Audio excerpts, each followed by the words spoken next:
J'adore les films de science-fiction, les films de néo-noir, tout ce qui se passe dans le futur avec des éclairages néons et du contraste de partout. Donc ici, je me suis inspirée des films Kate et Bullet Train pour créer cette ambiance et je vais vous montrer comment j'ai fait. Parce qu'autant éclairer un personnage seul, c'est pas trop compliqué, mais dès lors qu'il y a plusieurs personnes, on peut vite se retrouver avec des pieds de lumière un peu partout. Et quand on tourne dans des endroits assez étroits comme ici, ça peut vite se retrouver dans le champ. Donc pour garder un éclairage uniforme sur tout le monde, sans avoir à utiliser plusieurs spots, le mieux ça reste d'utiliser une lanterne. C'est ce qu'on appelle aussi une boule chinoise.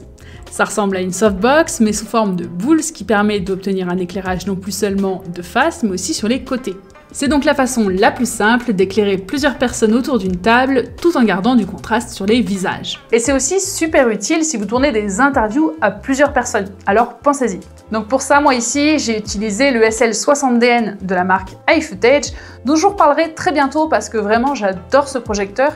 Il est compact, il est pas lourd, il est assez puissant et ici ça va être parfait pour le placer en hauteur avec la lanterne qui va avec. C'est la lanterne toujours de la marque iFootage qui elle non plus n'est pas très grande. En fait c'est vraiment juste la taille parfaite pour tourner dans des endroits qui sont pas très spacieux comme ici. Et comme en plus dans cette scène je dois jouer deux personnages, ça me permet d'avoir une lumière vraiment homogène et qui va donc garder un effet plus réaliste quand je vais devoir combiner les deux plans ensemble. L'autre avantage de la lanterne, c'est que même si on a une lumière qui est à 360 degrés, je peux très simplement reboucher certaines zones. Pour ça, il suffit de placer un bout de tissu noir à certains endroits ou même un t-shirt tout simplement. Maintenant qu'on a notre key light, il va falloir habiller un petit peu notre scène pour lui donner un côté plus futuriste. Et pour ça, le mieux, c'est de se servir du décor. Je vais donc placer mon premier pavotube dans le lampion pour ajouter une touche de lumière à ma scène. Donc ici, on voit bien que la lumière de la lanterne, elle suffit pas à éclairer mon personnage. Mais par contre, comme elle va motiver ma lumière, je vais pouvoir utiliser n'importe quel éclairage qui va simuler en fait cette lanterne. Pour ça, je vais me servir d'un autre tube LED que je colore en rouge orangé et que je vais pouvoir positionner un peu où je veux. Tant que ça reste à gauche de mon cadre, on aura l'impression que la lumière vient du lampion. Ça me permet de créer une rim light à mon personnage et de le décoller du fond.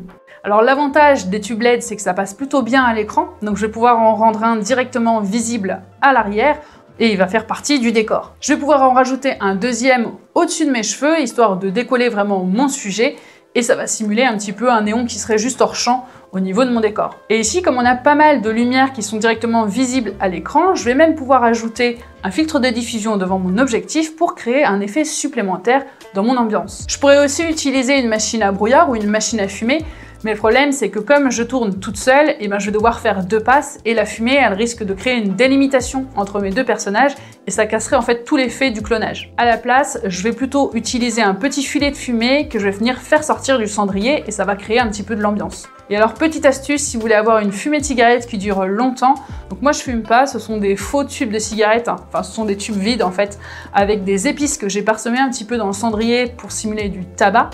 Et je viens tout simplement brûler un petit bout d'encens que je cache derrière les mégots et ni vu ni connu, on obtient une fumée qui dure facilement plusieurs minutes. Une fois que ma lumière est en place, je vais tourner deux passes pour ensuite pouvoir les combiner ensemble au montage. Et une fois que j'ai appliqué mon étalonnage, on se retrouve avec cette ambiance finale.